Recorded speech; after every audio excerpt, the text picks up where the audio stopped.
কাতলা মাছের ঝোল করবো জিরে বাটা দিয়ে পাতলা করে। তেল গরম হয়ে গেছে, এবার মাছটা ছেড়ে দেবো।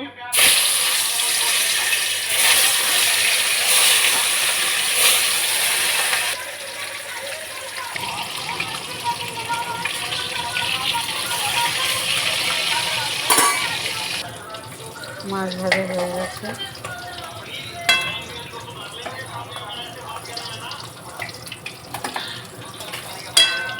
মাছ ভাজা হয়ে গেছে, এবার এর মধ্যে একটু গরম মশলা দিয়ে দেবো, গোটা গরম মশলা।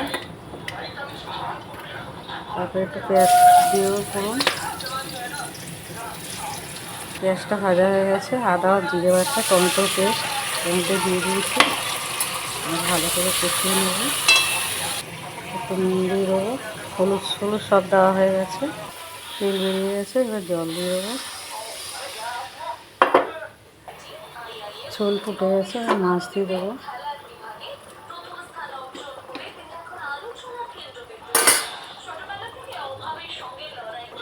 মাছের ঝোল হয়ে গেছে,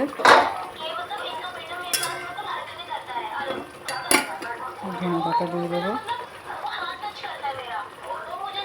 ব্যাস, এবার নাড়িয়ে দেবো। এই মাছের ঝোল হয়ে গেছে পাতলা করে।